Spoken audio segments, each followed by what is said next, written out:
kembali lagi untuk trip hari ini. Kita hari ini kebetulan ada di daerah mana ya sini? Daerah Labio ya, Banyutajun guys. Kebetulan saya mampir sebentar, ada yang diurus. Hari ini saya sambil kerja aja guys. Kebetulan weekend kemarin nggak sempat ngevlog karena ya ada kesibukan di rumah, bersih.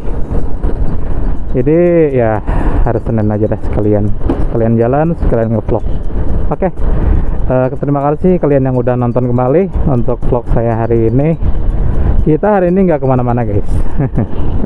Kalian cuma nemenin saya aja, jalan-jalan ke lapangan, ngurusin kerjaan. Hari ini lumayan cerah ya, cuacanya juga sebenarnya sih agak mendung, cuman kayaknya mataharinya lagi masih terang-terangnya kayak gini. Kebetulan di sini sekitar pukul 10 pagi ya. Nggak tahu nih kalau sore nanti apakah hujan atau enggak. Semoga sih nggak hujan ya, soalnya kalau hujan ribet kemana-mana nantinya. Hari ini saya ada beberapa yang mau dibahas. Oh ya, sebelumnya saya mau bahas yang tentang MotoGP tadi malam deh. Itu seru banget guys. Kalau kalian yang nonton ya, apalagi yang hobi MotoGP, fans fanatik MotoGP, kalian pasti deg-deg ser juga kayak saya kemarin. Gimana enggak coba, dari start awal sampai finish itu banyak banget kejadian-kejadian yang tak terduga ya. Pertama dari start baru 2 lap atau 3 lap ya, itu Fabio Quartararo crash yang melibatkan sedikit menyeret Alex Espargaro ya ke tepi jalan. Cuman dia bisa bangkit lagi kayak gitu si Quartararo-nya. Kalau Alex Espargaro-nya dia nggak jatuh, cuman keteteran aja. Sampai dari posisi mereka 2 sama 3 keteteran posisi 15 kayak gitu. Nah terus seiring berjalannya race, semua rider Yamaha kecuali Andrea Dovizioso ya yang nggak jatuh. Semuanya jatuh guys. Entah apa yang di pikiran benak Yamaha kalau hampir semua ridernya itu jatuh kayak gitu. Yang paling parah itu sih Fabio Quartararo ya, dia sempat 2 kali jatuh kayak gitu.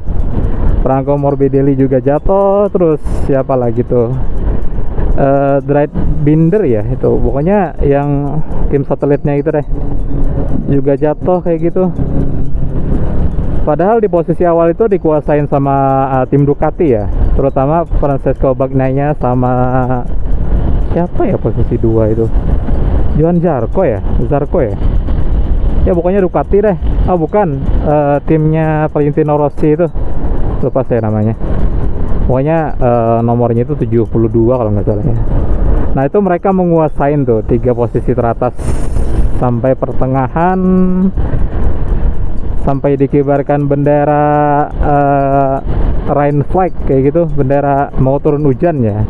Jadi kalau di MotoGP itu ada peringatan guys, kalau misalkan mau hujan, para rider itu sudah diperingatkan kalau misalkan mereka memaksakan dengan kondisi ban yang bukan ban buat hujan ya, itu sangat beresiko jatuh kayak gitu. Tapi kayaknya sih untungnya untuk peringatan hujan itu nggak sampai hujan deras kayak gitu, mungkin cuma gerimis ya. Nah itu jadi kalau nggak salah 5 lap terakhir itu deg-degan juga tuh si Francesco Bagnaia yang di depan itu, apakah hujannya akan deras atau gimana. Soalnya kan kalau misalkan hujan deras ada 2 opsi sih, mau lanjutin dengan ban yang asal atau mau ganti sekalian ke pit kayak gitu. Tapi untungnya sih nggak hujan nih, jadi lanjut kayak gitu. Nah si yang paling powerful itu sih yang saya lihat tim Aprilia ya. Aprilia ini sebenarnya dari awal udah konsisten. Kalau dia nggak terlibat crash sama Fabio, si Alex Espargaro ini pasti jadi pesaing berat di depan sama Francesco Bagnaia. Cuman karena dia keseret, jadi dari posisi 15 itu dia ngebut lagi guys, comeback kayak gitu. Luar biasa sih, sampai posisi 4 dia mengejar, dan terakhir overtake itu di tikungan terakhir sampai ya bahasanya sih mempejunangin ya. Mempejunangin siapa ya itu, pokoknya rider Ducati sama KTM kayak gitu. Luar biasa sih Aprilia. Dan posisi yang itu finish posisi 4, sedangkan posisi 3 nya juga teman satu timnya, yaitu Maverick Vinales, dengan masuk podium untuk pertama kalinya bersama Aprilia di MotoGP tahun ini guys. Jadi Aprilia sih luar biasa sih, saya apresiasi. Dan Ducati juga comeback ya, setelah 2 race sebelumnya itu Pecco itu aduh jatuh terus kayak gitu. Kesel juga sih dia nggak bisa bersaing sama Fabio buat ngambil titel juara kayak gitu. Tapi nggak tahu sih sampai akhir musim kayak gimana, kita lihat ya nanti. Itu sih terkait MotoGP ya. Saya bukan fans siapa-siapa ya. Cuman kalau untuk jagoan sih sebenarnya saya menjagokan Ducati ya. Ducati terutama 2 tim utamanya, yaitu Francesco Bagnaia sama Jack Miller ya. Cuman karena 2 race terakhir itu dia enggak konsisten ya, saya lebih tertarik nonton si tim Aprilia kayak gitu. Mereka itu kayak tim kuda hitam yang nyelip di persaingan antara Yamaha sama Ducati kayak gitu. Dan bahkan kan si Alex Espargaro itu untuk poinnya sekarang itu sudah terpaut 20 poin aja lagi, kalau nggak salah 21 poin ya, sama juara bertahan sekarang si Fabio Quartararo. Sedangkan Francesco Bagnaia itu terpautnya jauh banget sampai 70 poin kalau nggak salah. Itu sih sedikit tentang MotoGP ya. Kalau kalian fans MotoGP pasti nontonin tiap minggu ya, termasuk saya sih. Saya itu paling suka kalau nonton TV itu bola sama MotoGP ya udah. Selain itu saya kayaknya nggak bakal setel TV deh.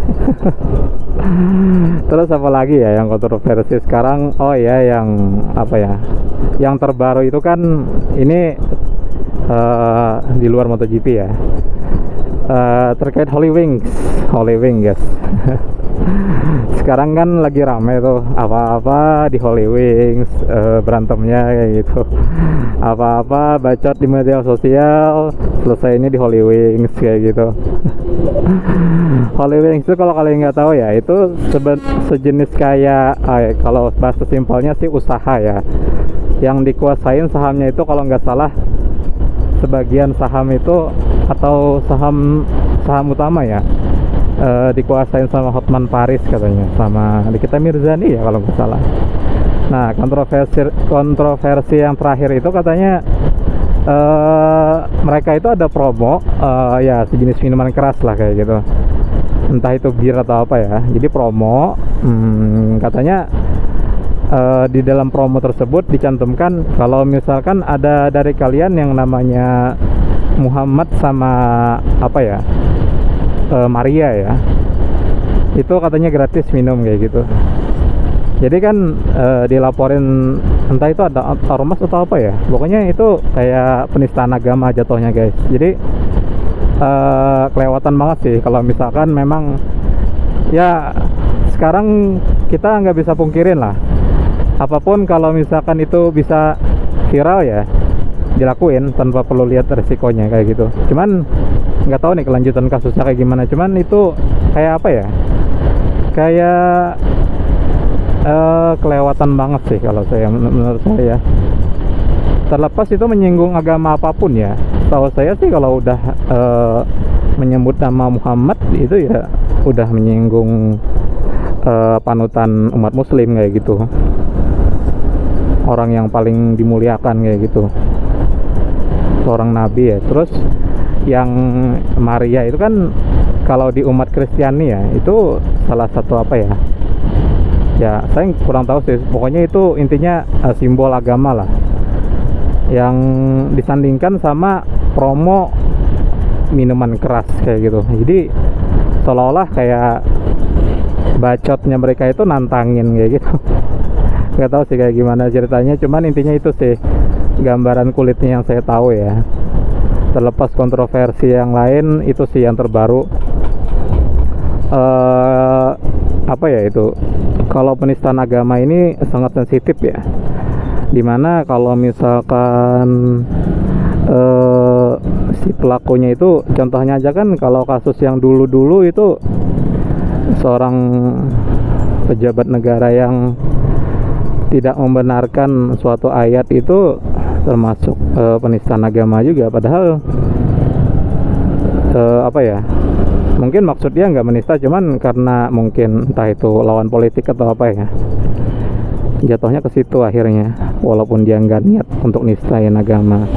Terus yang dulu lagi komika Tretan Muslim sama Coki Pardede juga tersandung kasus penistaan agama mengenai kurma babi. Padahal kan kalau kita flashback ke belakang, kurma sesuatu benda yang nggak punya agama, terus babi juga nggak punya agama. Mereka disandingkan, toh nggak ada jenis masalah kalau menurut mereka. Tapi karena itu menyangkut simbol-simbol yang melekat pada agama tertentu, jadi jatuhnya ke situ, walaupun niat mereka nggak kesana kayak gitu. Nah, mungkin kasusnya sama nih kayak yang di sini.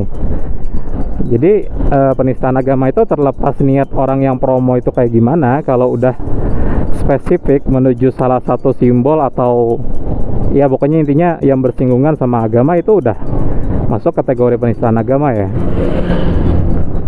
Apalagi menyandingkan dua hal yang bertolak belakang kayak gitu. Sesuatu yang baik disandingkan dengan yang ya yang diharamkan sih, bukan gak baik lagi kalau di agama Islam ya. Sesuatu yang memabukkan itu dilarang kayak gitu, apapun bentuknya ya, terlepas kepentingannya juga kayak gitu. Itu sih yang miris ya. Nggak ada, harus dia dibikin efek jera kayaknya ya, kalau misalkan dari kasus-kasus penistaan agama ini. Soalnya kalau misalkan nggak ada efek jera dan hukum yang tetap, itu kadang seolah-olah terjadi pembiaran kayak gitu. Jadi orang kalau misalkan mau bertindak juga nggak terlalu banyak mikir, karena memang hukum yang ada juga kadang nggak bisa ngasih efek jera kayak gitu. Itu sih terkait kontroversi yang terbaru ya tentang Holy Wings. Padahal saya kira Holy Wings itu terkenal dengan ngadu-ngaduin orang aja, ngadu-ngaduin orang berantem kayak gitu. Oh iya, satu lagi guys, jadi kita terlepas dari Holy Wings ya dengan kontroversinya, yang kemarin sendal jepit itu guys, ternyata itu katanya hoax ya. Saya kira itu beneran guys. Jadi banyak juga sih yang salah paham ya. Itu cuma teguran katanya. Jadi kalau misalkan kita mau motoran, alangkah lebih baiknya kayak gitu pakai sepatu. Kalau misalkan pakai sendal kan gak safety. Nah, itu yang saya bilang kemarin kan, kalau misalkan itu sempat kena tilang ya kelewatan banget sih. Kalau misalkan cuman pakai sendal jepit tapi dia lengkap aja dengan atribut helm sama surat-suratnya, harusnya sih memang teguran aja. Cuman kena, mungkin beritanya juga sedikit digoreng ya kemarin.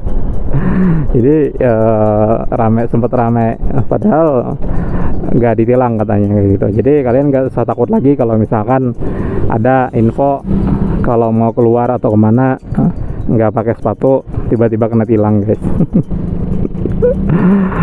Tetap dipakai ya sendalnya. Dan jadi parodi ya untuk beberapa konten kreator kemarin yang bikin kalau misalkan pakai sendal jepit katanya ditilang, ya udah sekalian aja nyeker katanya. Jadi kan nggak bisa disalahin tuh sendal jepit, soalnya dia nggak pakai sendal kayak gitu. Itu saya terkait kontroversi yang terbaru guys. Mungkin sekian untuk video hari ini ya. Terima kasih kalian yang udah nonton. Like video ini jika kalian suka, dislike aja kalau nggak suka. Kita ketemu lagi untuk video atau trip selanjutnya. Oke, thank you. Bye bye.